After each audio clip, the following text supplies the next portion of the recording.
இதைத்தான் திருமாலின் 10 அவதாரங்கள். தசாவதாரம். அவரது ஒவ்வொரு அவதாரமும் ஒரு காரணத்திற்காக, ஒரு நியாயத்திற்காக, ஒரு போராட்டத்திற்காக. மட்சிய அவதாரம். உலகத்திற்கான முதல் பாதுகாவலர். பிரளயம் வந்தபோது மட்சியா மீன் உருவில் வந்தார். ஒரு சிறிய மீன் போல தோன்றிய அவர் மனு மகரிஷிக்கு தோன்றி, நீ அழிவிலிருந்து வேதங்களை காப்பாற்ற வேண்டும் என்று சொன்னார். அந்த கடலில் ஒட்டுமொத்த உலகமும் அழிந்துவிட்டது. ஆனால் மனு மகரிஷி அவரை பின்பற்றி வேதங்களை காப்பாற்றினார். குர்மா அவதாரம். பரமாத்துமா மலை கூட தூக்கினார். தேவர்கள் அமிர்தத்தை பெற மந்தார மலை மூலம் கடலை கடைத்தனர். ஆனால் மலை மூழ்க ஆரம்பித்தது. அப்போது விஷ்ணு ஒரு பெரிய ஆமை குர்மா ஆகி மலையை தனது பின்னால் தாங்கினார்.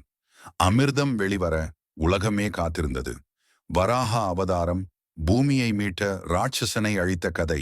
ராட்சசன் ஹிரண்யாக்ஷன் பூமியை கடலுக்குள் தூக்கி எறிந்தான்.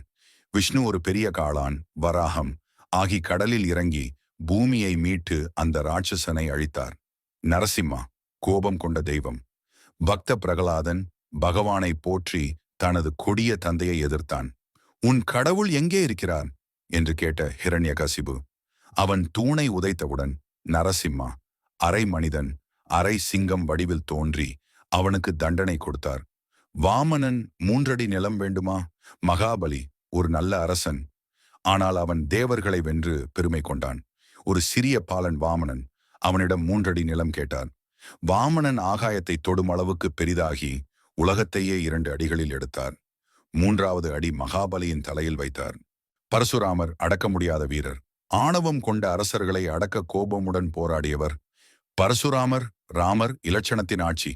தர்மம் நிறைந்த அரசன் ராமன் ராவணனை அழித்து சீதையை மீட்டார். கிருஷ்ணர் மகாபாரதத்திற்காக பிறந்தவர். குருட்சேத்திர போர் அவசியமா? தர்மம் மட்டுமே நிலைத்திருக்க வேண்டும். புத்தராம் அமைதி காட்டும் தெய்வம். வாழ்க்கையில் துன்பம் தவிர்க்க முடியாது, ஆனால் அமைதியுடன் வாழலாம். இதுவே புத்தர் சொன்ன அறிவுரை. கல்கி எதிர்காலத்தின் வீரர். உலகம் மீண்டும் அநியாயத்தால் நிரம்பும்போது அவதாரங்களின் கடைசி பகுதி கல்கி.